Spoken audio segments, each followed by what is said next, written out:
Yo, what's going on, guys? Everybody, how is everybody doing? This is the match reaction to Arsenal versus Aston Villa, or Aston Villa versus Arsenal. We won the game 1-0, and you know what? To the Arsenal 1-0, as the usual as the song goes. It wasn't just that easy though, in my opinion. At the beginning, we had it quite easy. First half, very simple in my opinion. It was a routine first half. We scored the goal. We kept it quiet majority of the game. They were parked so deep. I'm not sure if you've seen Terry's tweet, but like I'll show you guys the graphic in a minute when I get it up. But they were parked in their half. They didn't leave their half the first half. Bukayo Saka scored the opening goal in the 30th minute. I thought we were really good, resolute defensively, even though I was worried at the beginning of the game that Leno was starting and not Ramsdale. Cedric was also starting. Tomiyasu's not back yet, and Martinelli was out for Emil Smith Rowe, returning back into the side. And the major change for me, in my opinion, was we didn't change at all. Everything was the same, and that was what I wanted to see. I want to see the players continuing to perform the same way, even though things have changed, circumstances have changed, and everything is the exact same way. It was beautiful to see. And once we scored that goal, I honestly thought the second goal ends the game. The second goal never came. But the moment Rob Holding came on, I knew this was the plan. Shut up shop, go 5 at the back, shut up shop. And it was a good win for me. Routine win. Bukayo Saka was sensational. Kieran Tierney was good for me. You had good performances from Leno and the others. And I just thought overall it was a good team performance. Colleen, what do you think? We got Mohammed here also. Mohammed, how you doing? Hi, Egal. Hi, all. Hi, how are you? Good evening. I'm doing well. Colleen, you go ahead. I mean, I agree with you. I think that the first half they couldn't get out, and that was the problem, I guess, for us in the second half, is that we were so good that the onus was on them to change the game. So once they'd come back out and we hit around the 60th minute, you could see we started to get a little bit more fatigued. A quick turnaround from Liverpool. But that's when I was more impressed with us. Even though that we were great offensively in the first half, it was a great watch. It was beautiful football. But I think what I was really enjoying seeing in the second half was how compact we were as a unit, as a collective, and limiting them really to, a few chances towards the 80th minute onwards. And like you said, once Rob Holding came on, we knew that we weren't going to be scoring anymore after that. But, 1-0 to the Arsenal, as the saying goes. And you can't ask more from them after the quick turnaround and the disappointment at home to Liverpool. This is the exact kind of response you wanted to see, both offensively in the first half and as a collective unit in the second half. There you go. Big up to Matt, first time on the channel. Mohammed and Tommy, just 1 second. Park it for a second. Just let Matt go ahead. Matt, what do you think about the game and how you doing, man? First time on the channel. Big up to you for making your debut today. Thank you for having me on, man. It's great to be on. On the actual win itself, sorry for any background noise, by the way. No worries. Hope you don't really. But on the game today, I think first half we were really, really dominant. We sustained them in really well. I think the fact they didn't play a direct or someone who can get in behind forward, I think that was a big mistake for them, and it made us it made our job defensively a lot easier because we didn't have to worry about any sort of threat in behind. Playing 2 ball to feet players when we took them entirely out the game was a big mistake from them. But first half, irrespective, I think we dominated the ball, created some brilliant chances. That one attack, notably with, I think, Laca and Smith Rowe, they got in the way of each other. Should have been a simple tap-in, which was a bit unfortunate, but we persisted. We carried on dominating, got the goal, which was really important. Bit fortunate with a few ricochets, but nice overload initially on the side. Got the ball in, fell to Saka, and lovely finish. Second half, I think we were really sloppy, giving the ball away quite a few times. Villa did the same, and I think it was really irritating the amount of chances, offensive chances we got into. We took the ball away got the ball away from them quite a few times, caught them in sloppy possession, to be honest. But that final pass was just completely off, or the shot wasn't too amazing, or we allowed them to get back and defend. But that one notable chance, which was very frustrating, was the one where Lacazette easily just lays in Odegaard, slides it under Emi. That's 2-0. But unfortunately, he didn't lay it off to Odegaard. He went for the shot and Ashley unblocked it. So, yeah, but ultimately, good to see that even when we are sloppy in instances, and I mean, third game in a week, we haven't really had to cope with that this season. It's great to see. And ultimately, at this point, 3 points matters massively. And it was great to see. We were just very very professional about things. Obviously, Holding comes on, the jokes and stuff which comes from that. But yeah, it was just really good to see. Didn't really look at threat at any point. Very compact, really, really good defensively, and yeah, very happy. Bless. Mohammed, go ahead. What do you think about the game? It was difficult. It was very important to get this precious, crucial win. You know, before the beginning of the week, before we played these 3 matches, I was predicting, and I said with you and with other guys that I'll be satisfied if we take 6 points, and we took 6 points. I was thinking realistically, Liverpool match always will be difficult, so I thought that 6 points was crucial. Today's match, 2 sides. First half we were better, dominating. We scored a goal. But always in these matches, I was worried, we were worried that this match need to be killed with the crucial second goal, which we didn't get. So we will be always nervous until the final second of the match. So first half, we controlled the match. We're better. We scored 1. We should have scored at least another 1. 2 good chances for Emil. Second half, we dropped a little bit behind. Aston Villa grew into the match. We defended very well. We were disciplined. Some good performance, some not good, average ones. For example. We're gonna get into all the performances in a bit. Yes. Okay. Just Egal. In general, yes. Quick. In general, it was crucial to get this 3 point before the international break and after Liverpool defeat. Now we are on the right track, but as I said, we must take game by game. We have a very, very difficult schedule, very difficult matches that will come ahead. 10 matches now, 10 crucial matches. We should take 1 by 1, and we have from these 10, I can classify them 6 matches and Chelsea match, and the 3 crucial matches against direct rivals: Spurs, West Ham United. There you go. Now just bring in JT and Tommy in. JT, I'll let JT go last, but Tommy, you go first. What are you saying? What do you think about the game? Just quick little reaction before we go into Bukayo Saka and more of just general discussion, so everyone can be involved.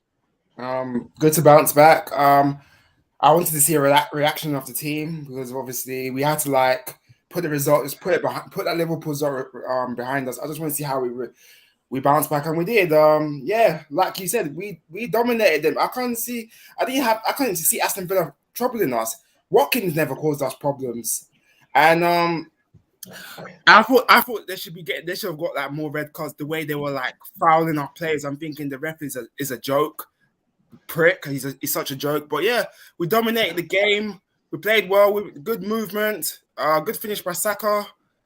Yeah, this guy is we need to keep a hold of him, innit? But yeah, and it's good movement. In the second half, I thought Aston Villa came onto it as well, and we just had to keep on defending, and I didn't want us to sit back too much. I wanted us to go for it, but Aston Villa just troubled our second half. But we stood from.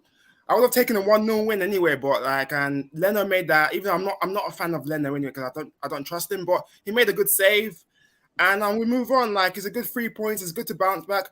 And fair play to Arteta, even though I don't trust his manager. I'm still Arteta, but fair play to him.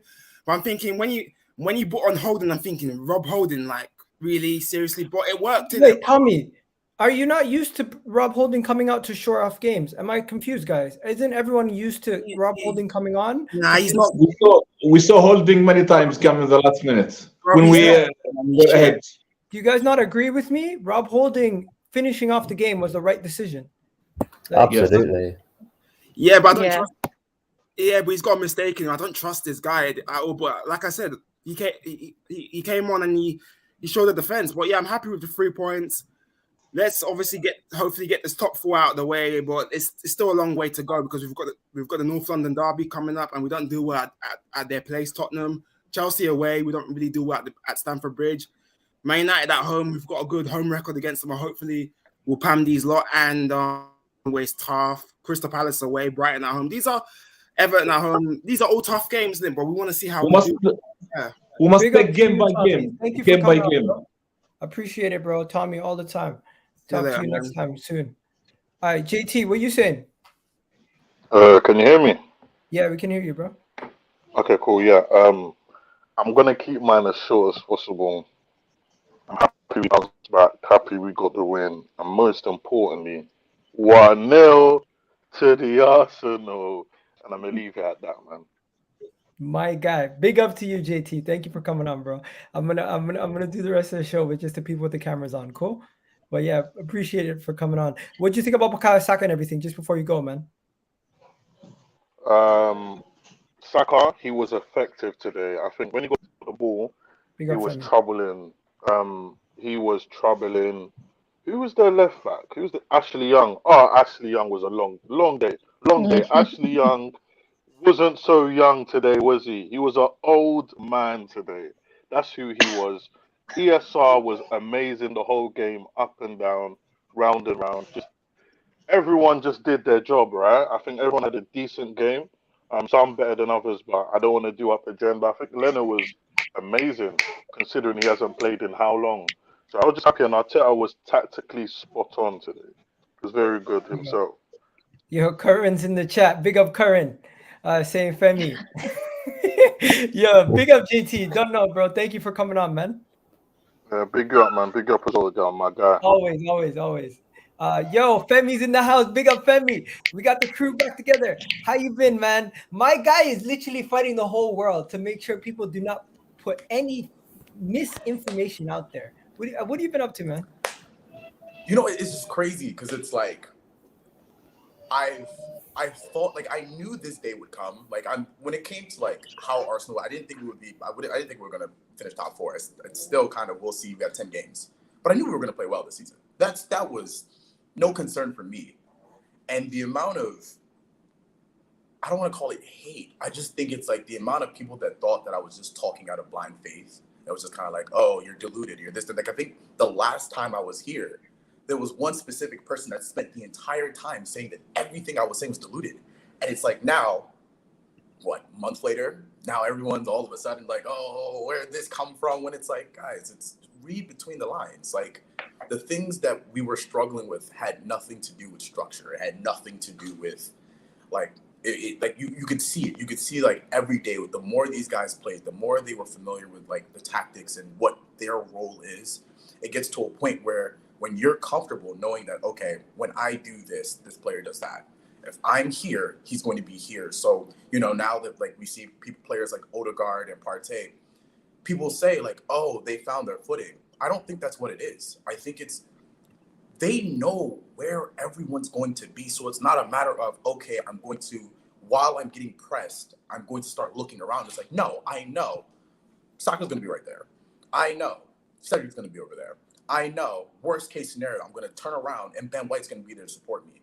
And that is a solid structure, not just in the sense of, oh, defensively, but even just as a matter of just being able to be where you're supposed to be at the right times. People are hitting forms, and even as much as being able to get Leno to come and play the way he, granted, distribution ain't great, but Ramsdale spoiled us. So I'm not going to be that guy. It's like, oh, his distribution ain't that great, because he's never been a distributor. He's never been the great with his feet. So I'm just, for a lack of better words, I'm just really happy we have gotten to a point where it's like, now rivals are seeing this Arsenal team. Now media is now seeing this Arsenal team. And now people are even doing the thing where it's now they're trying to say, oh, they're waiting for a collapse. They're going to be waiting for a while. I'm going to be honest with you. They're going to be waiting for, even if we lose, we're now seeing a team that, like, bounce back. There's a stat that said last season, even though we missed top 4 by 6 points, between Villa, Wolves, and I believe Leicester, we took 3 out of 18 points. This season, we took all 18. That is monumental in so many ways. And I feel like this isn't by luck or chance. This is a team that is so determined to get points for us as fans. So when we wear these jerseys, I haven't seen it in time, and I saw it for remnants of last season. I saw it in preseason. I saw in the first 3 games, even when they were struggling, like no excuses. They were like, you know what? Let's just get our team. Let's get the full team. And maybe it was blind faith. Maybe it was just I don't think I'm smarter than anyone. I swear to God, I'm not smarter than anyone. I just think that for me, it's never been about the table. It's always been, what is your approach? And their transfer window's been great. Tactics have been solid. And above all else, Mikel Arteta is learning. That is the biggest thing that I've always hated when it comes to managers. They're stubborn. They believe that, hey, my way works, period, full stop. And we're watching a young manager evolve when it comes to tactics, substitutions, what he thinks about certain systems. Like last season, he played Willian until December and just let him play. Yo, Femi, Odegaard had let's save some of the stuff. I'm sorry. Let's save some of the stuff for everybody else. No worries. Curran's going to join us in a second. I got one more person to call in. Josh, he's been a day one from the channel, supporting the channel from the jump. Big up to Josh. Hope you're well, bro. Just give us your quick little take before we go back into the match reaction and everybody else's takes. What are you saying, Josh? This was a very, very good win. Very, very big win, in fact. It was a very, very good performance. It was, and also people again doubt Arsenal. Oh, Gerrard's going to do this, do that. Coutinho's going to do this, do that. We obviously silenced the critic, silenced everyone yet again. So I'm just going to keep my mouth shut and let people hate, because when Arsenal are doing good, everyone starts moaning. So, yeah. There you go. Big up Josh, man. Appreciate coming on always, man. Big up Josh. Let's go to some of the comments. Guys, if you haven't noticed, big up Aslan saying big up the chat. We got Mo Football coming in saying Arsenal controlled the game and dictated the game tempo, the sign of a prepared team ready to take the next step. Wow. Now, Mikel Arteta said some comments about Bukayo Saka. I don't know if you guys seen it, but Mikel Arteta was speaking about Bukayo Saka after the game, saying how good of a player he is, how much he's improved, and how humble he is as an individual, and how the team overall has just been so much better. Now, I want to get into Bukayo Saka right now, guys. Let's talk about Bukayo Saka. This guy, people said it was unsustainable what he was doing. People said it's not realistic to expect a young player at this level to do what he's doing. But you know what Mikel Arteta said? We are getting better every day as a team. This is a team that's working towards this is what Bukayo Saka said. We are a team that's working towards getting him better, improving, and the Champions League is the goal. But we got to stay humble. Honestly, this is a grounded guy. And you know what? It seems like nothing phases him. Tyrone Mings takes him out. Nothing fazed him. He just got back up, kept going. But yeah, I'll let you go first, Colin. What do you think about Bukayo Saka's steps that he's taken this season? I mean, he is just getting better and better. He's become more direct since last season. Not that he wasn't good last season at all, but you can see that he's not afraid to take on a man and go a bit more narrow and cut in on the inside. And I don't just mean that against slower fullbacks like Ashley Young of today's age. And you can just see he's brimming with confidence. And whenever he's got the ball, he's a threat offensively. He's not afraid to come back and track back. And like you said, he will just get back up and carry on with the game. He's not like one for the melodramatics. And I guess now we're almost entering that territory where we need to make sure as a collective that we are in line with his ambitions going forward. Not to say that we are not, but the reality of that and the idea of that are two different things. So Champions League, I believe that we should be getting the Champions League, the top 4 this season. I think I've expressed this many times. It doesn't matter how we were at the beginning of the season, the position we're in now, and the form and consistency and how they're playing for the manager and getting to know this team and unit. I don't think there should be an excuse. We should be in there, and we want to be adding players like him into the squad. But he's just different gravy, and I'm nervous. I'm nervous that if we tail off or if we don't cement ourselves back into what everyone used to say, top 4 being a trophy, we kind of need to make sure that we kick on and make sure we are whatever position in that top 4 to keep him in an Arsenal jersey. I'm not saying he'll be gone this summer or anything like that, but we've seen this story before in the modern Arsenal era of the last 10, 15 years. So I'm really excited for him, and I just hope he continues to grow with us in an Arsenal shirt. There you go. There you go. Now, anybody else want to say something on Bukayo Saka? I know Mohammed, Matt, you guys probably want to say something on this. Go ahead, Mohammed. Oh, sorry, you're on mute. Go ahead. Fantastic. Yes. Go ahead, Mohammed. Yes. Bukayo was fantastic from day one. He burst into the first team. Now he's growing as a real player, real star. He's our son from Hell End. So I think our coach Arsenal treated him very well, raised him. I think he also realized this, that Arsenal take care of him from small age to this point, that he's one of the stars of the first team. I think he believed in this project. I'm confident that he will continue in the next years being one of our stars and develop step by step. This season, I think he and Emil developed a very important point in their style of play, and Arteta said this, which is scoring goals. It's not enough. Look at Emil Smith-Rowe, how many goals he scored last season, and compare it this season. Now he and Bukayo are the joint top scorer of Arsenal, 10 goals. So this thing is not happening by chance. Hard work, daily work by the coaching staffs, by Arteta and his team. So I think Bukayo is believing with this group. This, of course, another taste when you see Emil, Bukayo, our Hell End kids growing and becoming stars, real stars for the first team. I think Champions League, okay, it's important. I agree with Colin, but if God forbids we were not going into the Champions League, I think no worry with Bukayo. I think he will continue with the team. He believes with this project, and with the next summer, crucial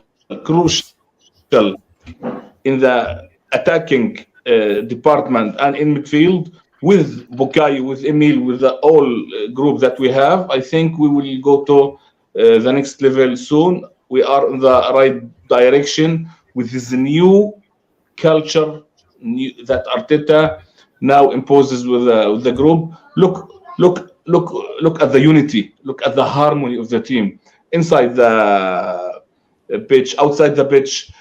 Today, after the win, one picture that I was flattered of, that Ramsdale came and hugged Leno after the match. So many harmony. That's beautiful. And you know what? This picture really it shows how is the culture, how is the unity, how is this new mentality of our players that Arteta imposes, and now we are on the right direction. I'm optimistic for the future, but for the next 10 crucial matches, of course, we must fight every match, fight as for our lives to be in the Champions League. It will not be easy. It will not. It's very, very, very difficult. Very, very difficult schedule, but we'll have it a go. We'll try, and we hope the future is brighter and brighter for Arsenal. MashaAllah, brother Mohammed, thank you for coming on. Salam. I'll see you next time, inshallah. Okay. Thank you, Egal. Hope soon. Okay, brother. Have a good one, brother.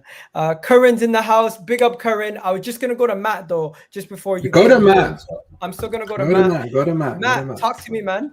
Talk to me about Bukayo Saka. Talk to me about the boys. Talk to me about the defense. The defense that we didn't expect to be playing today. In my opinion, when I seen this defense, I was a little worried, guys. I was a little worried. But you know what? The boys kept a clean sheet.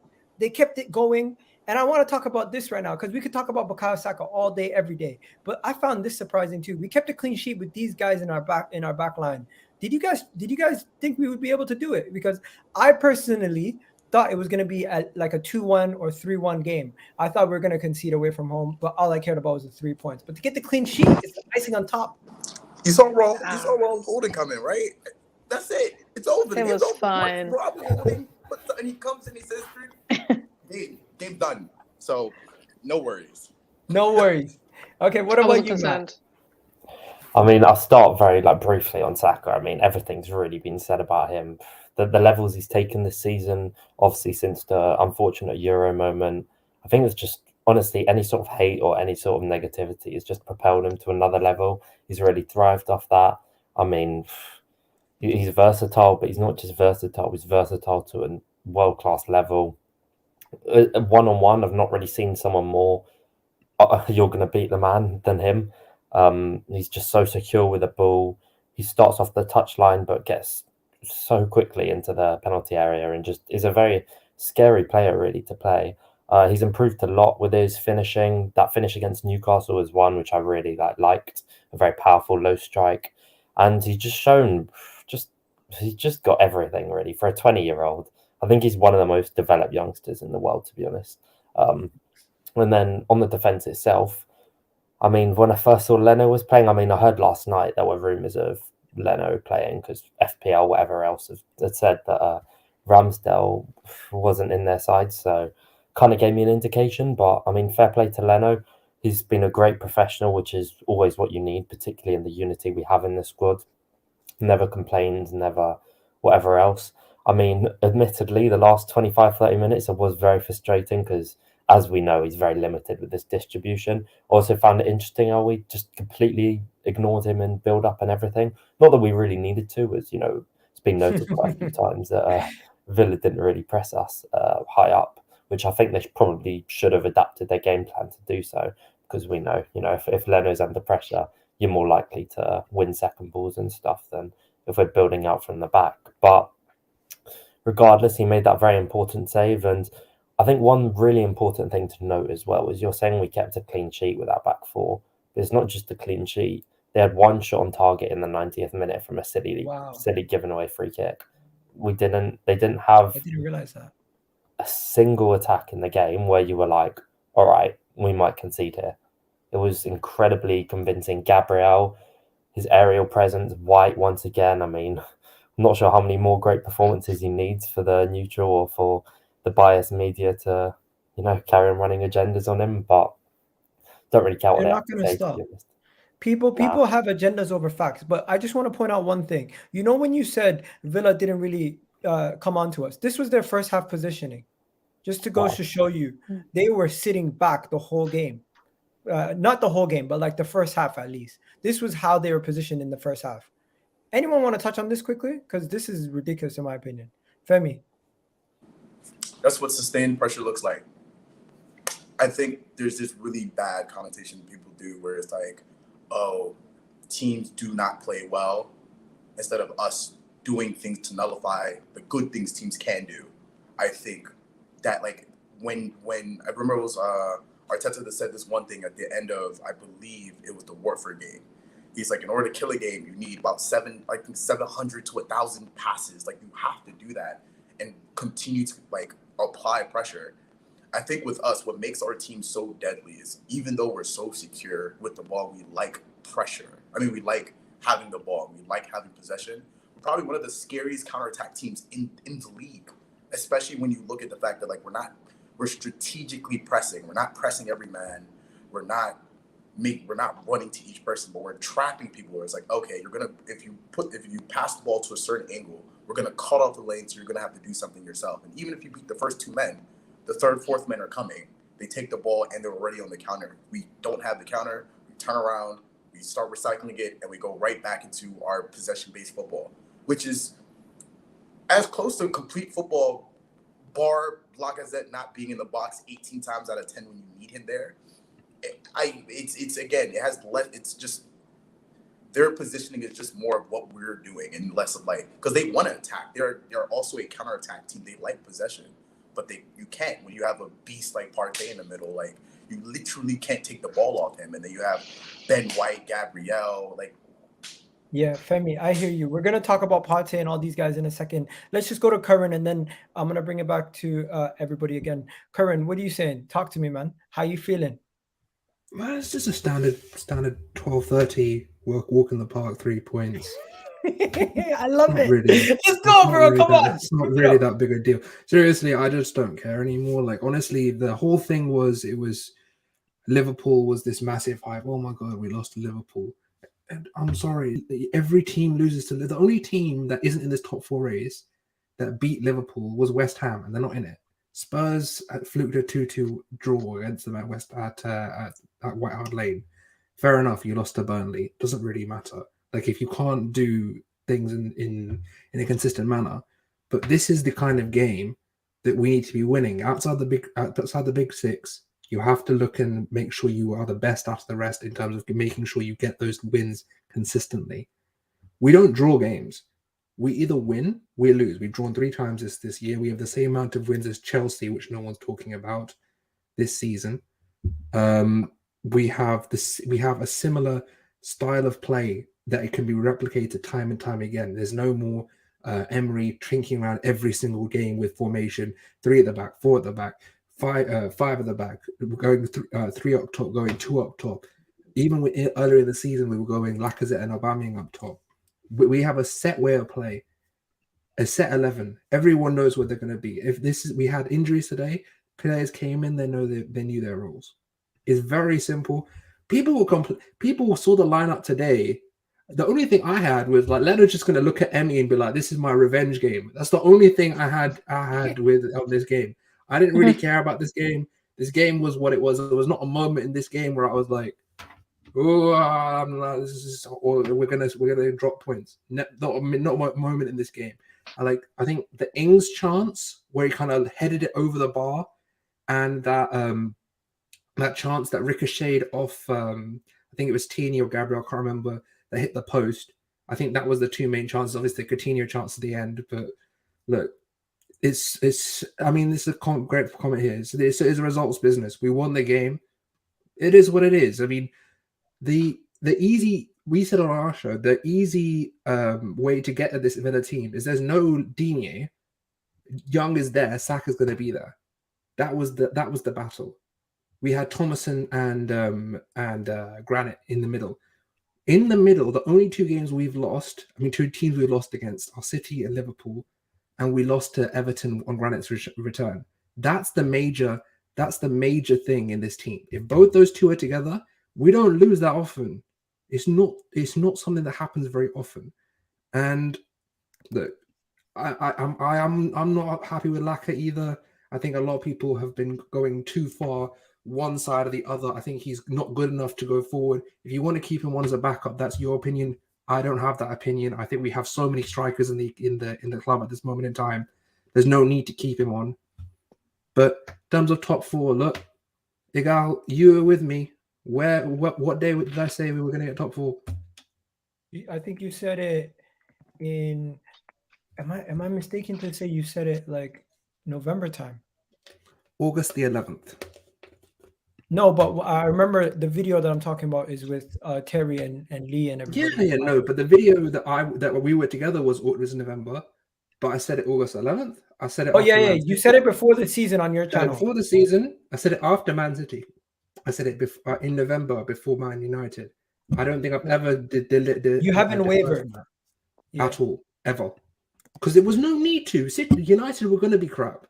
Yo, you remember after the Everton game, what I said to you? I messaged this guy after the Everton game. I'm like, bro, I'm worried. I'm like, shit, how the hell we losing to Everton and Manchester United? I'm worried. And I'm not sure, were any of you guys worried? Because after that Everton loss, losing 2 games in a row, I was worried. I don't know about you. Yeah, I know you are. And do you remember what I told you? Do you remember what I told you? I said Xhaka's coming back. There's going to be other opportunities where other teams are going to be other opportunities. I said Xhaka's just come back and we're going to go on a run. And we went on a run. And it's very simple. It's not even about flowers or anything like that. I don't give a shit about that. But the fact is that people have underestimated this team, and the constant insecurities in our own fan base have led to us having this mentality that, look, we're one loss away from something massive happening, and we're going to throw it all away. I think people have got Emery's last season. That season he finished 5th in their veins. I think they've got that the 8th twice in their veins. I think they've got that insecurity about we're a good team. We're a consistently good team. We're not dropping points to Southampton or Burnley, Watford, etc. We're a good team. I think we're the 4th best team in this league, and I think that's not a stretch. I think we're closer to 3rd than 5th in this league. And I think if we don't, I agree with Colleen. If we don't finish 4th, it's a failure. It has to be a failure because of the work that we've done this season, and that's all it is to it. Look, the way I'm going to do this now is we're going to just jump straight into player ratings. The way it's going to work is I'm going to give the player rating to one person, and then as a group, we either say we agree with that rating or one person can challenge it. Okay, so let's go first. First is going to be Colleen. You're going to get to go with Leno, since Leno was the man that took Ramsdale's spot. He's the goalkeeper for today's game, and we're going to have to talk about it regardless. So yeah, let's jump in. What are you saying about Leno? I mean, I'll give him. I would give him 7. I think that he didn't have much to do in the first half. There wasn't really much to judge him on, but when he did need to step up in terms of shot stopping, he did. And like right at the death, he made like a great save. You know, we all know like his distribution is not on the level of Ramsdale. We know that's a flaw in his game, hence why he's no longer Arsenal's number 1. I don't see the point in digging that up because we know that's what he's limited to anyway. I don't think that impacts that game in particular. You know, he didn't have much to do, but when he was called upon, he was good. Even in the first half, I think when he gave Gabriel a shout to jump over him to grab the ball, which could have ended in something a little bit nasty, and then just saving us in the dying embers. Solid game. I don't really want to talk about his distribution because, like I said, it is. You know, what would you give him out of 10? 7. I'd give him a 7 based off today's game. I think it was just a bit better than average just because of the cost of the game. Coming in, not playing barely any football, could have been a bit rustier on catches and things like that. But he wasn't. And, you know, in the dying minutes, he kept us in the game. There you go. 7 it is for Leno.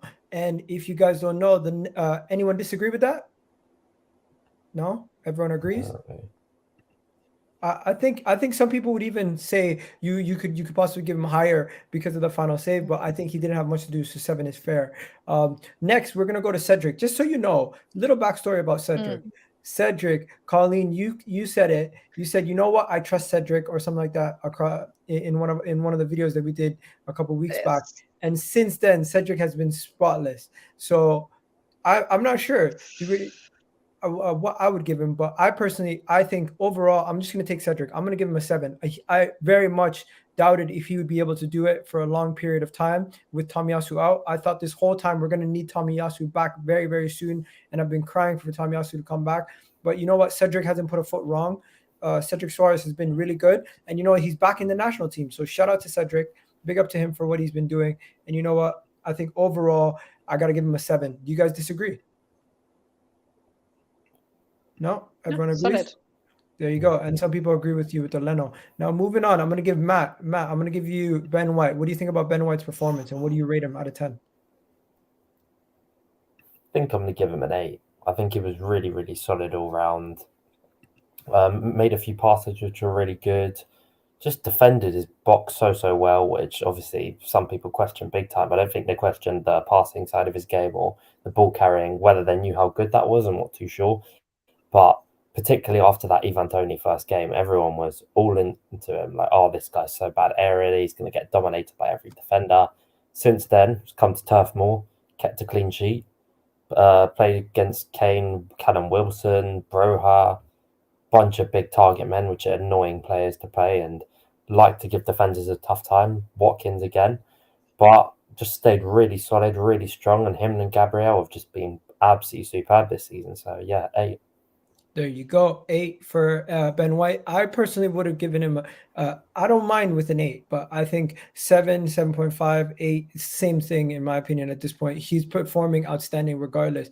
But here's where it gets interesting. If we're giving Ben White an 8, I thought Gabriel was a little bit better. What are you giving him? What are you giving Gabriel then, Femi?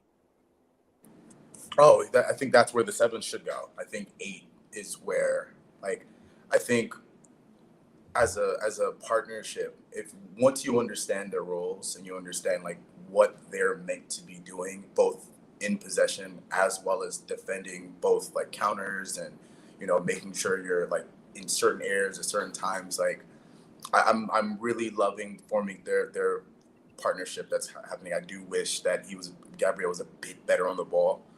It's something, but I'm becoming nitpicky because of a Rolls Royce like Ben White. Like, it's when you're next to someone that good on the ball, you're then kind of you kind of then are subject to that same level of like comparison. But in terms of what he's meant for, in terms of athleticism, in terms of defending, if we were talking strictly that, then 8. But if we're talking about the overall thing, I'd give him a 7, maybe 7.5. Okay. I actually thought Gabriel was the better defender. He was really comfortable on passing today. He really did. Obviously, it's a good partnership. He had a brilliant header in the first half, if you remember. He had numerous clearances. I thought both of them were really good. I don't know. Maybe I just like Gabriel more. I'm not sure why. But you're saying 7? Femi, you said 7, right? I'm gonna go 7.5, just to be safe. Let's go 7.5. Okay, that works. 7.5. Anyone disagree? Kind of, No. but not like fully. Okay, so you would have given him an 8 also? I think why I put him so high as well is how key he was to sustaining pressure. It made them, the creative players who want the ball to feet try to drop really deep. Like, there was an area where Coutinho was in his own half trying to collect the ball, and he still couldn't get it. So I think that speaks volumes of White and why I gave him such a high rating. And I think Gabriel, on the defensive side of things, I think he was utterly flawless, and I think he deserves at least an 8 or an 8.5, personally. There you go. Big up to that. So 7.5 it is, unfortunately, because, of course, we have to go through the middle and be fair. But tyranny. Curran, you get tyranny. What are you saying about the Scottish captain, the future captain? Well, you could see that we were in the pivot today, and in the pivot you allow Tierney to be wider and higher, and that's where he excels, and he's much better in that role. And he showed today. He looked much better. He looked like himself. I don't think he was as good as Gabriel and White. I would give him a 7. I think that's a fair result, but he looks a lot better. And the whole let's start Nuno stuff it's funny to me, but the clearly the better left back is Tierney. So I think 7 is a good score for him. 7. Okay, fair. 7 it is. Anyone disagree with the 7? No? No, I think 7's fair. Okay, Yeah. People in the comment section definitely agree with your 7 there. So let's move it on to one of the men of the matches, in my opinion. What are you saying, Colleen? Partey. Yeah, I mean, he was pretty immense today, both offensively and defensively. Yeah, I mean, he's really starting to come into fruition in terms of the player that we hoped we were getting or to settle in with initially. He really is starting to grow now, especially in the last few months. I don't know whether I would, because I've seen a few people say 9 in the chat. I don't know. I'm not going to push the bet that far. I'm going to be honest with you, just because of the context of the game and the opposition we're playing against. I think I hold Partey to a higher level just because he's more experienced. He's an older player from Atletico. I hold him to a slightly higher standard, but he's a great, he's a Rolls Royce of a player. So I'm going to go 8.5, but I wouldn't push to a 9. I'm not gonna lie to you guys. For Partey, everyone's gonna need to say a word on Partey because he's been that good. It's one of those player ratings we have to stop and everyone has to get a word in. I'm just gonna say this: Thomas Partey, I think he is at the level that he was at Atletico Madrid, or maybe even higher at this point.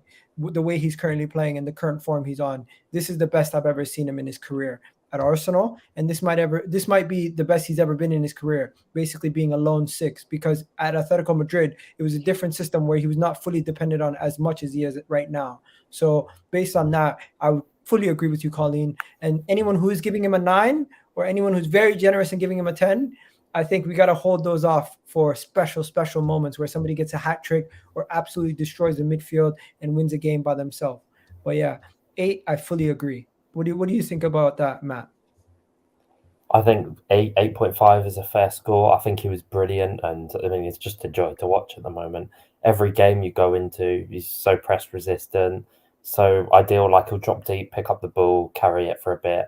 I saw a few balls as well into the fullbacks today or into Saka, and Smith Rowe, which was really helpful, allowed us to sustain and continue wing overloading, which is really useful. And yeah, he just had a great game, really, and business as usual. I think him, the two centre-backs and Xhaka just have to get the highest scoring out of the team. Okay. Curran, you want to say something on Partey or everyone? Yeah, sure. I mean, with Thomas, it's quite clear his ability to offer passing lanes, break up play, create angles for the centre back so they can play balls forward instead of going to the side. That is key. His ability to break lines with his passing into the final third, his ability to get the ball to Odegaard, to get the ball to Emil, to get the ball to Saka, to switch play, which I think is one of the main reasons we won this game, was because we had the ability to go from centre to right or from left to right. So Emil and Partey were so crucial in that, in the ability to switch onto Saka so we can attack Ashley in space when they had Ashley Young in space. So I just think it's an incredible performance from him. I don't think, obviously, I can't give him a 10. There's no goal. Can't give him a something like that. I would say an 8.5, something like that. But very, very good. I think that's the key thing to say on him. Yeah, as you know, Squawker always likes to put up statistics. He had a shot. He created a chance. He had 2 interceptions, 2 tackles, 2 take-ons, 3 attempted take-ons, 5 duels won, 9 passes into the final third, 9 possessions won, 58 touches, and 88% pass completion. Overall complete performance from Thomas Partey. Now moving on to Granit Xhaka. I'm gonna do this one with Granit Xhaka because Odegaard, I feel like everyone's gonna want to talk about Odegaard. Granit Xhaka, obviously nonsensical booking in my opinion. The booking that Granit Xhaka received in this game made no sense in my opinion. I don't know what the referee was doing. I think if we spend too much time talking about the referee in a win, it would be counterproductive. So I don't want to do that. But he managed the game well. He did well. He's an experienced head out there, and his positioning is underrated. I think Granit Xhaka's positioning is very underrated. If Thomas Partey is getting an 8, I'm going to give Granit Xhaka a 7. Anyone disagree? I think 7's fair. I think 7.5 maybe. Yeah, I'd probably say 7.5. Okay, I'll raise it up to a 7.5. There we go, 7.5 for Granit Xhaka. I think that he put in a very good shift. I'm not going to lie to you guys. And I think he does deserve that 7.5. Now, moving on to Odegaard. Curran, what are you saying? Martin Odegaard. Look. Because the thing is, I love Odegaard. I think he's done well. But the thing is, what I'm wanting to see is I want to see him being as aggressive as Bukayo. Because Bukayo, when he gets the ball, it's straight. He will find a ball. He will find Odegaard. I've seen him take a bit too many touches recently. And this happened against Liverpool as well.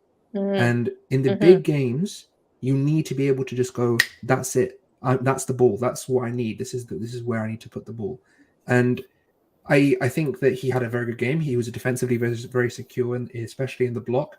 His ability to press high with Laca and be able to sit on Douglas Luiz and not let him run the game from deep was great. And I think there's no reason to give him anything less than a 7 or a 7.5. But I wouldn't go to that 8.5 level because I just feel like there's something. I just feel like there's another level to him. I feel like there's what he is right now and then what he could be. And I just feel like there's a level where you can say, look, here's 8.5 week in, week out. And that's the level we want to see it at. And this moment in time, it's maybe a 7. I've seen him have better games than this. A lot better games than this. Okay, 7. I don't really disagree. I think 7's fair, but I thought he was okay. I thought he had a stupendous first half. It's just the second half he dropped off a little bit. I just wanted to mention that. Anyone else want to say anything on Odegaard before we go on to one of the best performers in the team this week? This game? No, I think it's important just to note in a game like Villa when it's 1-0, we haven't managed to get a second or a third. He is the perfect player you want just to calm the game down, make that simple pass, keep possession, and he's the epitome of what Arteta wants when we're defending a lead or keeping a lead. There you go. Definitely agree with that, Matt. And I don't think anyone would disagree with that. Martin Odegaard's tactical change, the change that Arteta has been able to make with Odegaard in the team. It's almost like he's not playing as a 10, but he is doing the role of a traditional 10 without it actually being the same position. What do you guys think? Am I crazy to say he's almost performing the same way as like how Tens used to perform, but with the modern game, defensively having everything done? But yeah, I just wanted to point that out. I don't know if anyone else has anything to say on that before we move on to Saka. No? Okay. No, I agree. There we go. So Saka's going to go to everybody. Everyone's going to get a chance to speak about Bukayo Saka because this guy is just something else. Now, Bukayo Saka, we got to be honest. Did anyone think he was going to take a step up to this level at the beginning of the season? Because No. I was one of the people saying he is going to be able to sustain it. And all these people saying this whole thing about he can't sustain it. He's 1 goal away from getting 10 goals. I know a certain person who made a bet that Emil Smith-Rowe and Bukayo Saka won't reach 10 goal involvements each.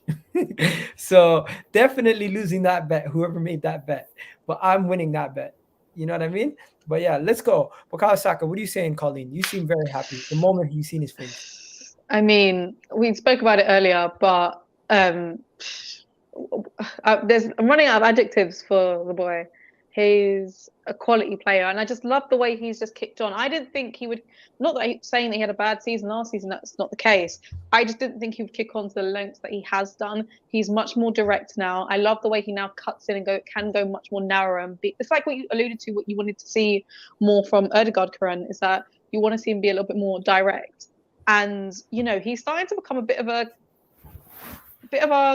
clutch player for us almost, you know, when we're looking for a goal. And you can see, like how the game went, we were probing away, but, you know, everything good was really, or the next level was coming from Saka. And then, of course, nice bit of composure to slot away the goal. And I like I've said to you before, Egal, I love him, and I just hope that we can grow with him on the same trajectory and not stagnate, because he's going one way and that's up. I am a little bit concerned though in terms of how much he's getting kicked in games. He mentioned it after the game. We've all seen it, especially with Arsenal players in the past, you know, do tend to get kicked a lot, and then a lot of them do end in serious injuries. That's just a little concern that I have. So I think it was good that we did take him off, even though he was the best player on the field. There was no need for him to stay on. But yeah, I think he won us the game. So it has to be a 9. There you go. 9. AK is also saying 9. Matt, I know you're going to want to have a lot to say about him. Curran, you're going to want to have a lot to say about him, but I'm just going to say Bukayo Saka got basically, they knew what they were doing. Tyrone Mings and these guys knew what they were doing. He was the biggest threat in the game. Liverpool kept him quiet. Aston Villa could not keep him quiet. He scored his goal. He did what he had to do. But I feel like they basically stuck it on him to get him out of the game. And Bukayo Saka, it's a good thing that now we're going to international break. Hopefully he doesn't play too many minutes for England or anything bad happen on his way over at England, because we need him till the end of the season. And he's just showing how of an impressive player is. Maybe in a couple years' time, he could be a 20-goal season attacking winger. You never know. At this moment in time, he's definitely looking like sky's the limit for him. And he's already developing at a level high, I would say Raheem Sterling-esque at Liverpool, or even maybe a little bit, I don't know. Maybe I'm talking too much. But hey, Curran, what are you saying? In terms of 20 goals a season, that should be his goal next season. He should be 20 goals. That should be, you're not saying he should get it. He has to get it. But that needs to be his goal. That's how good this kid is. He has to be looking at that kind of level of output now. Because you've seen an improvement in his ball striking this year. His goal involvement has obviously gone up. The issue right now, in terms of Bukayo in this game, is his ability to shake off challenges, his ability to get up when he's been kicked. And we've been saying it from the beginning of the season. Me and my guys have anyway, is he is the technical leader of our team. He is someone that he is the guy you run our progression, you run the progression through on that right-hand side. He's someone that you need to, if you need to take on a couple of man, he draws attention at an elite level. He's able to put in that pass, put in a goal, do these kinds of things. This game, look, it was a great goal in terms of just the awareness of what he needed to do to get that shot off. I think it was a great goal for him. For his standards, I would say an 8. I think that's that's how good he is. And then we've had games like Leeds away where he's hitting, and Norwich away where he's just he's sitting man down. He's actually sitting people down. He's not just, we're not even talking about just running past them. He's actually putting them on their ass most of the time. And he's got to be someone right now that you've got to look into build this team around. And next year with a centre forward to take even more attention away from him, he's going to get even more space like he did today. So the issue now is get to the end of the season, reevaluate, hopefully get that new contract on, because I agree with Colin. When you have a player of his ilk, you need to secure that. I don't want him going Liverpool. I don't want him going Bayern Munich. I don't want him going Man City. I want him staying here. And to do that, top 4, get that done. Get that deal on the table. 2026, 2027, have a year extension there. Get the likes of Gabby as well. Lots of players we need to sign up. And if when you look at our business in January in terms of freeing up 800k a week in terms of wages in January, and it's pretty clear why they've done that. Is because they've got a lot of contract renewals to be on the table this summer, and this is what Richard Garlick has been wanting to do. So let's see what happens. But in terms of this game, very good, very direct. He is our franchise. He is the guy that you put everything on. So 8. Man of the match for everybody. Am I asking? For me, yeah, sure. Colleen, same. Yeah, I mean, I wouldn't be bothered if it was to Partey as well, just because of how he played the game as well. But I mean, Saka did win us the game, and did have a great performance there on the left. So I have no problems giving him the man of the match. Matt, take it away. I'm going to give you Bukayo Saka, then you can just transition into Emil Smith-Rowe. Perfect. With Saka, I mean, as Curran said, by his level, an 8. I think he was really good. And what's scary to say is he's had quite a few games this season which are even better than today, which is just unbelievable, the level he's performing at for a 20-year-old. I mean, against Ashley Young, it was never in doubt that he was going to have a bit of a field day, to be honest. He just quite a few fouls he made on him, just putting the ball past. That one heavy touch was just pretty disrespectful, to be fair. One of the longest touches I've seen, and just got to it pretty easily. What else was there? The Mings tackle, of course, which was quite brutal. But I think it's easy to forget as well with this level of performance. That's him playing 3 games in 6 days. Now, I don't want that to be a consistent, and I think it'll be really nice when we have more depth, because obviously we've got to be wary of burning out a player like Saka when he's playing so many minutes, which is where 1 game a week most of the time does help a lot. But we've got to be cautious, particularly with how much he does get kicked, because we don't want him to get burnt out at all. And we've got to manage his minutes well. But of course, I'm sure that's something which the club will be thinking about, and Mikel and such. But on him actually today, obviously got that all-important winner, just challenged Young all the time. Nice bit of play with Odegaard on a few occasions, as always, same with Cedric. Just that right-hand side dynamic, even changing back to the 4-2-3-1 with the absence of Gabby, he wasn't affected in that sense. You can play in any sort of system, any sort of shape, any sort of role, and it's just an absolute delight of a footballer to watch. And obviously top 4 is imperative for extending him and such, but I'm not worried about him leaving, to be honest. But as we say, if you have a player of that caliber at your club, you've got to be careful to make sure you're performing at the level which he deserves to be playing at, and continue on that front. Also, thought I'd just add as well a lovely moment at the end where he gave that fan his shirt. And yeah, very nice from him. Anyone else got anything to say on Saka before I went to Smith-Rowe? No, everyone's already spoken on Saka, so you can go straight into Smith-Rowe. Cool. Just in case I had a final touch. But yeah, I'll go on to Smith-Rowe. I thought he was pretty good. Carried the ball quite a bit. Quite a few lofted balls, as we spoke about, from Partey, which allowed him to get in the game. Overload, as we spoke about Tierney being even more effective in being high and wide. I'd probably range between a 7 and 7.5. I think he was pretty good.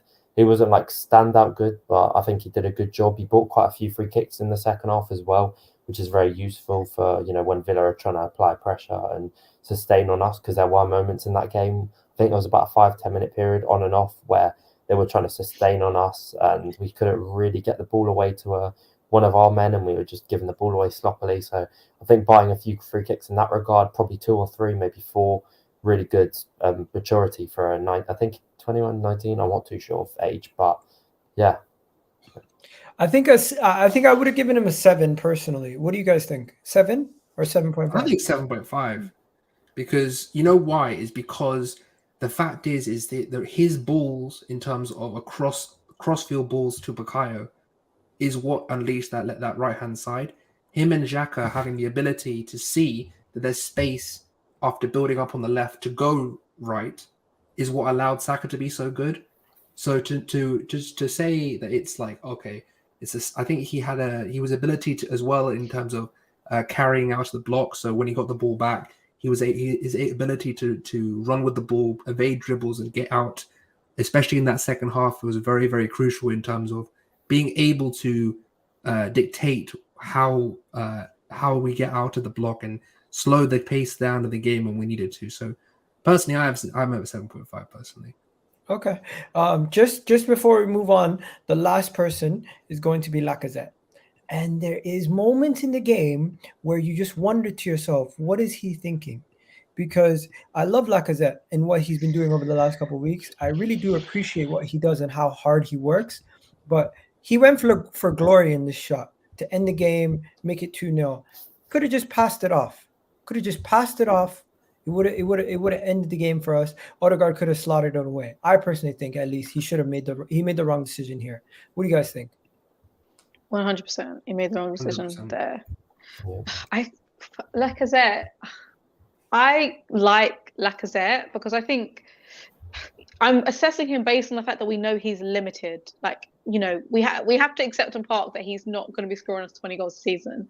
You know, he's quite limited, but he will work hard for the team. He will link up play. He does that quite well that Arteta does want. But for the life of me, honestly, sometimes I just wonder what's going through his head. In that moment, I was thinking, okay, maybe it's because he's not frustrated, but you wouldn't say he had many shots on goal prior to that. So maybe he's just thinking, I just want to get a feel for ball, you know, have a chance on goal. And you can accept that from as a striker. If you're a striker and have that striker mindset, you can see why he did that. But for the benefit of the team and us in that moment, that was at around, so that's after 60 minutes. We were starting to tail off a little bit, which is understandable considering the week we've had and pretty much the same team playing. But the smarter thing to do is to lay it off to Odegaard, who could potentially kill off the game. One second. Jack just said Tyrone Mings is running over towards Odegaard to cover the runner. So do you think even if he passed it, we still don't score? No, it's irrelevant because Lacazette doesn't score here anyway. It's a very tight angle that he's going for. And even when I saw him go up to shoot, I had no belief he was going to score anyway. Whether Tyrone Mings goes over across to Odegaard or not, that is still the better percentage of an opportunity there by going to Odegaard. But the way Odegaard's been playing, I don't even believe Odegaard probably would have gone for a straight shot, if I'm honest with you. We've seen him kind of like take a couple of touches in the box and not be more direct. But I just don't think Lacazette shooting is the right option. Whether someone closes down Odegaard or not, you can still recycle the ball back into the box. I don't think that was... I can see why Lacazette took the shot. I just don't agree that was the right decision for us in that moment without the way the game was going. I just don't think that was the right moment. But I can understand why Lacazette took the shot. I just felt like he was probably a little bit excluded from the game in terms of what you want from he's a striker at the end of the day. He knows he's not been getting a lot of goals. He wants to, any opportunity he can, he probably will try and do that. I just don't think that was the right decision, in my opinion. Okay. Big up to everyone in the comment section. They've decided who their man of the match is for the day. Just before we go on, I'm personally giving Lacazette a 6. Colleen, what would you say? 6.5. I don't want to be too harsh on him because, like I said, he is what he is. There's no point trying to think he's better than what he is. But out of what we know he can do, I think today he wasn't up to that standard of the Lacazette we've seen of late. But I don't want to say he was bad. I just think his decision making sometimes is lacking. Sometimes. So 6.5. If 6 is still average, then 6.5 is fine. He was definitely one of the weaker links in the squad today. So he would definitely get the lowest rating for me. But okay, it's difficult. And finally, just before we go, I'm not sure if you guys want to say anything on Lacazette because I was going to just move it on to top 4 and saying, I think it's pretty much secured, but I wanted to move on to that. Do you guys have anything to say on Lacazette? Yeah. Are we going to talk about holding? We're going to talk about holding in a second. 1 second. And then My apart from apologies. I'm fine with 6. My apologies. My apologies. I forgot that I haven't done substitutes for like the last couple games, so But this was I important. literally That's forgot why. about Holding. Pepe, anything on Pepe? Just solid 5. It was kind of a disaster class from Pepe today. I'm not even going to lie to you. Yeah. Like I don't even hate on the guy like that, but that his ball control, his ability to that foul on I can't remember who it was at the end of the game. That's why he doesn't start, in my opinion. Defensively, like my he's hand not literally there. went like this. Like I was the last thing you're flashing doing is lights doing were going everything. off. It was awful. His But- ball control was terrible. He can't hold up the play when we need to close out a game. Eddie Nketiah actually did a good job. His touches were impressive. Yeah, they were and they weren't. There were a couple that were good, but there was a couple, especially in the corner on the left. I don't know if you remember. There's one in the left where literally all he has to do is just wait. And he just has to wait there and wait for help to arrive. And he tries to run at people and he loses the ball and they go back the other way. And it's just like, just wait. We're 1-0 up. This will come. But it is what it is. I think a 5 for Pepe and maybe a 5.5 for Nketiah is What about for me. Holding? I don't know about you guys. 10.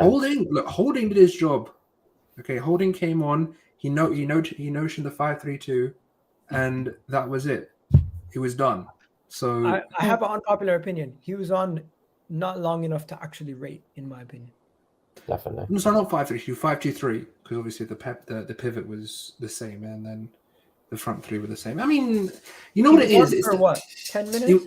10 minutes, but the thing is that 10 minutes is what you need to see out of that game. That's the most crucial 10 minutes of the game, because when you have that low block football, you need people in the block to be able to understand their role and be able to have the attributes to clear the ball out when needed.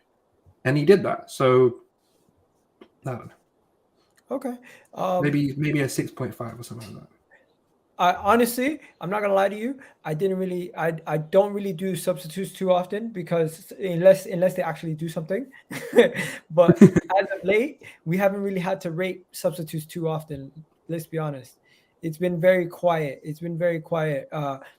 Coming off the bench. Rob Holding made a difference against Wolves. Obviously, Pepe made a big difference, and we had to rate those guys. But really, we don't really go to the bench too often to see performances off the bench. As of late, we don't have the quality though either. Really. Yeah. I mean, nothing when you think about it, with like Lacazette, I was on about before. Lacazette was a player who got subbed off in the 50th, 60th minute, and now he's a player who's played 3 90s in a row, or not 3 90s, but most of the game 3 times in a row in 6 days. So it shows how much he's even come fitness wise, and how desperate and how great it'll be when we do get a 9. There you go. And then there's someone who wanted to jump on. But before we go, the final thing that we're going to discuss today is top 4 secured. The title of the video is literally "Is top 4 secured?" And the reason why I asked that is because a lot of people are now saying, you know what, this is it. Arsenal are too consistent. Tottenham and Manchester United are not consistent enough. And look at the table. You can see right there, Manchester United are 4 points behind us, and we have a game in hand currently. So what are we saying? We should be making top 4. We should be making. I don't top even 4. see Tottenham in this graphic. So like we should be making top 4. Of course, we should be making top 4. I said this after what was it? I think it was Burnley. I think when we drew, I said we'd probably secure it by the end of April, and I still think that's the case in terms of mathematics. Obviously, it depends on when the Spurs game is scheduled, but it's looking more and more likely, especially with the games we have left. There are 3 games left that are difficult. So Man United, Spurs, and Chelsea. The rest of them are sort of like teams that are either on the beach or teams in relegation fights. These are the types of games we've got left. There's not a lot of like, we're not going to Anfield like Spurs and United are. We aren't going to the Etihad. We're not going to, you know what I mean, or Old Trafford, or we're going to 2 places away. One is Stamford Bridge, where we've lost 1 in 5 against Chelsea, They have nothing really to play for as well at this stage. They're not in a weird spot. There's no fans, right? Or just season tickets? Like, it'll be limited. It depends how quickly things get sorted with that. Don't make me do it. Whenever anyone says you got no fans. Oh, just shit out. You've got no fans. You've got that too quickly. I don't know why you got that lineup so quickly. I have it loaded for the Thursday show because we have a Man City fan and we have a Chelsea fan who both don't have fans at this moment in time. So we talk about them.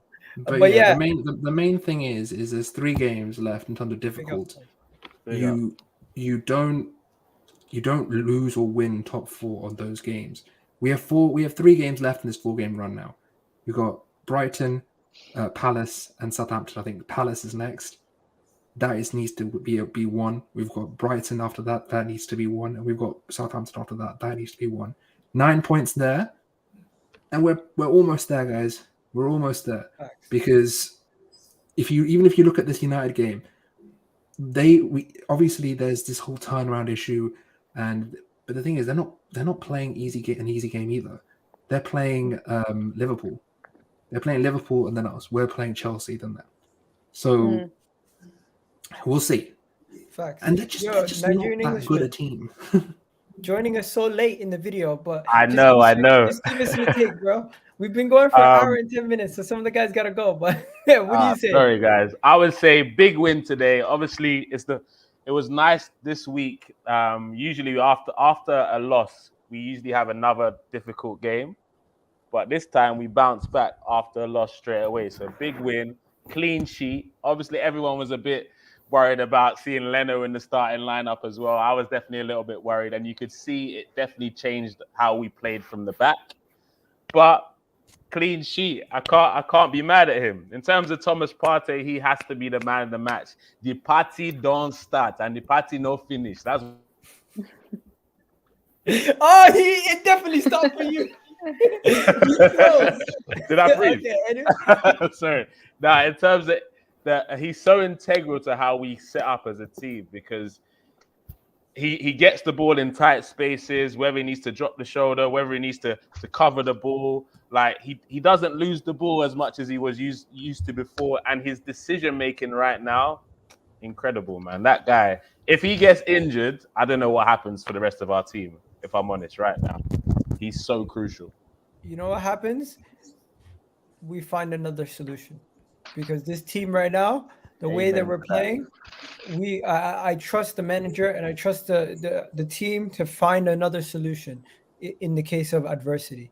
But yeah, just to let you guys know, the comment section have voted. 58% have voted for Saka as the man of the match.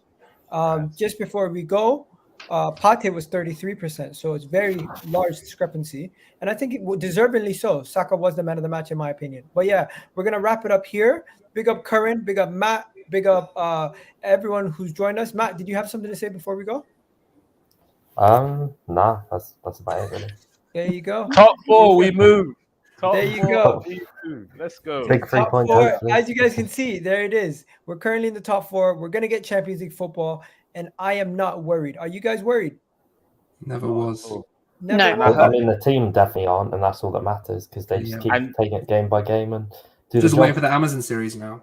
That's gonna be beautiful. Just some news in, guys. What? Some breaking news. They finally found Coutinho and Buendia. They found them. They've been looking for them since the game started, but they finally found them, guys. I'm happy for the families. All right. Big up to everyone watching. You can find everyone on their socials. Their socials right there. Matt, socials obviously is not there, but you search Matt on Twitter, you'll probably end up finding him. But yeah, big up everyone. You guys have yourself a wonderful day. Thank you to everyone. The support on this video today has been amazing. Look at that. One of the most watched videos this year, and it's after a win. You see, you don't have to be negative to get views. But yeah, love people.